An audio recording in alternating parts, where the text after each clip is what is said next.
Bonjour à tous, alors vidéo aujourd'hui sur ce que je fais dans mon potager au mois de mars. Alors le mois de mars, c'est le mois du printemps. Alors bon, l'hiver va lentement laisser la place au printemps. À partir du 20-21, on va se retrouver avec des journées qui vont commencer à être plus longues que les nuits. Alors ça c'est super, ça va nous amener du soleil, nos légumes. Voilà, c'est ce qu'il leur faut. L'énergie du soleil, la chaleur du soleil, ils ont vraiment tous besoin de ça. Alors du coup, on va voir ce qu'il en est au niveau des semis. Alors là, les semis au mois de mars, voilà, c'est en pagaille. On en fait dedans, dehors, sous abri, en pleine terre. Voilà, il y a vraiment l'embarras du choix. On va voir ce qu'il en est au niveau des plantations. Plantations, on s'occupe pas mal des vivaces, mais voilà, il n'y a pas que les vivaces, il y a d'autres plantations qu'on peut attaquer au mois de mars. On va voir ce qu'il en est au niveau des récoltes. Alors là, ça va être assez rapide dans mon cas, en tout cas au niveau récolte. Voilà, il y en a quelques-unes, mais il y a vraiment plus grand-chose. Et puis on va voir au final les tâches diverses. On continue à préparer le potager pour pouvoir l'attaquer. Alors pas tout de suite, parce qu'on a encore le temps quand même. Mais voilà, il y a pas mal de préparation à faire dans le potager. Et bon écoutez, on voit tout ça ensemble. C'est parti.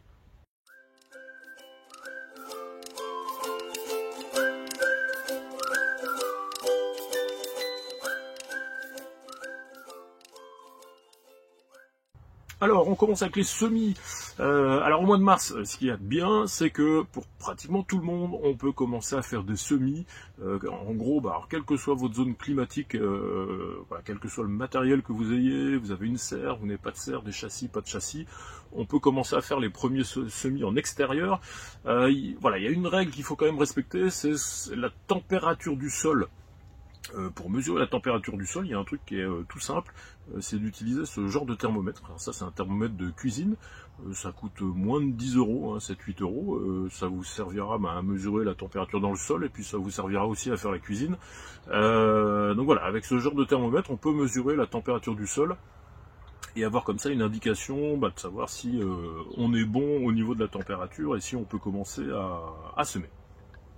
Au niveau des semis en pleine terre, on commence à avoir une bonne quantité de semis. Vous avez tout ce qui est poireaux. Voilà, les poireaux, vous pouvez commencer à attaquer les semis en pleine terre. Les panais, les épinards, les pois, les fèves. Voilà, il y a toute cette catégorie-là qu'on peut démarrer sous réserve d'avoir les 10 degrés en pleine terre. Il y a aussi plein de semis qu'on va attaquer sur les bords de fenêtre. Il y a les tomates, les poivrons, les aubergines. Alors là, les dates sont variables suivant les endroits de France où vous vous trouvez, mais voilà, c'est le moment de commencer. Pour ceux qui n'ont pas encore attaqué ce type de semis, on peut continuer à faire des semis de laitue. Vous avez les betteraves, les navets, les blettes. Voilà, on a vraiment l'embarras du choix. Il y a toute une catégorie de semis qu'on peut faire, il faut juste s'assurer qu'on prend les variétés qui sont compatibles avec plutôt des débuts de saison.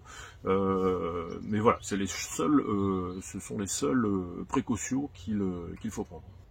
Concernant maintenant les plantations, au mois de mars, voilà, il y en a pas beaucoup. Moi j'ai quelques plantations sous serre, sous châssis. Voilà, les salades qui avaient été faites au mois de janvier, on commence à les repiquer là maintenant au mois de mars. On avait commencé déjà au février, mais voilà, on continue avec les salades. On va pouvoir planter les échalotes en pleine terre. On va pouvoir planter l'ail aussi. On va pouvoir planter les oignons en bulbe de la même manière en pleine terre. Voilà, vous avez quelques plantations comme ça qu'on peut attaquer tranquillement en pleine terre dans le potager, mais pour l'instant voilà, c'est assez réduit au niveau du choix de ce qu'on peut attaquer dans le potager.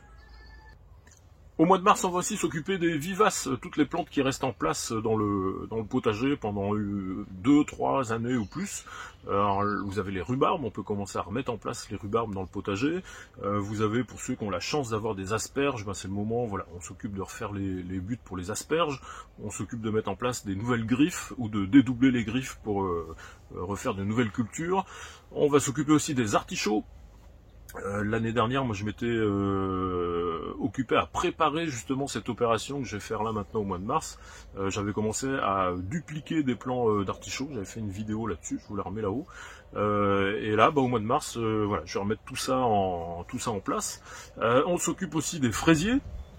Les fraisiers ils sont en train de se réveiller, il va falloir faire le ménage là-dedans, retirer tout ce qui est toutes les feuilles qui sont un petit peu passées, vérifier tous les plants qui sont manquants. Alors moi je sors une vidéo, ça va être la vidéo de la semaine prochaine par rapport à mes fraisiers que vous voyez souvent là-haut au-dessus de ma tête, là quand je vais faire les vidéos dans la serre, toute ma fraiserie suspendue. Je ferai un petit un petit retour sur l'état des fraisiers après l'hiver, et puis voilà comment les amender, comment remettre en place les bacs de culture. Alors pour ce qui est de la partie récolte, alors le mois de mars, moi c'est pas compliqué, le potager il est quasiment vide, et il me reste voilà une dizaine de poireaux qui vont pas tarder à passer à la casserole. Il va me rester quelques blettes, les blettes, les bêtes ou les poirées, c'est un légume qui a 15 noms, je sais pas pourquoi, mais voilà, blettes ou poirées, de l'année dernière, voilà, qu'on laisse en place, moi je les laisse volontairement en place. Le gros avantage, c'est qu'elles vont rapidement se remettre à faire des grosses quantités de feuilles là, dès que la température du sol va être suffisante, et on va pouvoir faire des récoltes comme ça de ces grosses feuilles. Alors il va falloir se dépêcher parce que rapidement derrière elles vont aussi commencer à faire une grande tige florale, et du coup voilà, on pourra plus les consommer, mais en tout cas en début de saison on peut se faire une ou deux récoltes sur les blettes avant qu'elles montent en fleurs, ça c'est toujours intéressant. Concernant les récoltes, il reste encore des récoltes dans la serre. On a les salades d'hiver qui sont en train de se finir gentiment. Il y a les salades de printemps qui vont prendre le relais doucement derrière. Je suis en train de finir mes derniers navets, mais après ça va être fini. Pareil, quelques choux, mais ça va se terminer. Alors il y a les premiers radis qui devraient arriver normalement d'ici la fin du mois de mars. Peut-être les épinards. Voilà, il y a quelques récoltes qui arrivent comme ça, mais globalement le mois de mars, en général, c'est vraiment un des mois les plus calmes au potager niveau récolte. Il va falloir attendre vraiment la fin du printemps pour qu'on puisse commencer à avoir vraiment des nouveaux trucs à sortir du potager et à se mettre sous la dent. Alors concernant maintenant les tâches diverses dans le potager au mois de mars, on va commencer, alors dans mon cas, moi je vais surtout commencer à faire les choses du mois de février que j'ai pas pu faire en février parce que le temps n'était pas de la partie. C'est souvent comme ça, février peut parfois être un petit peu compliqué pour préparer le potager. Donc du coup voilà, ce qu'on n'a pas pu faire en février, on le fait au mois de mars. C'est pas gênant parce qu'on n'est pas très pressé en fait.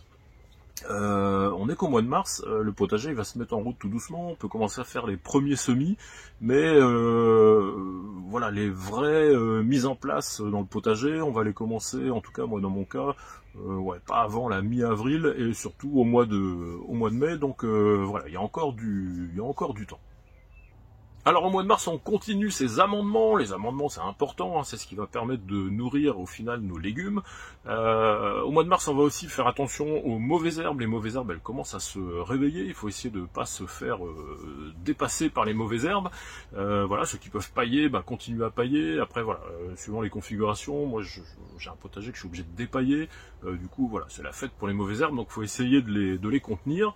On continue aussi, en fonction de chacun, à préparer son sol, évidemment.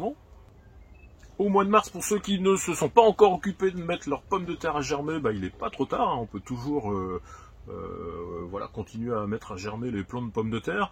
Alors ça dépend un petit peu quand vous les mettez en place. Moi il y a une partie que je vais commencer à mettre en place si la météo est favorable à partir de la fin mars. Et puis après, vers la mi-avril, je mettrai le reste des pommes de terre. Mais voilà, il faut avoir des pommes de terre qui soient déjà suffisamment germées pour gagner un petit peu de temps sur la mise en route de la culture. Alors au mois de mars pour moi ça va être aussi les premières tontes de pelouse. Alors la pelouse c'est pas forcément le potager, mais alors voilà, moi ça fait partie de mon système de potager, parce qu'en fait les pelouses, moi c'est ce qui va me servir à faire mon paillage, hein, quand je pourrai recommencer à pailler le potager, c'est aussi ce qui va pouvoir remplir les composts en partie, voilà, c'est quelque chose qui est assez important. Donc les premières tontes de l'année, la tonte de printemps, qui se fait généralement en fin d'hiver plutôt qu'au printemps, voilà, c'est un moment aussi important dans le potager.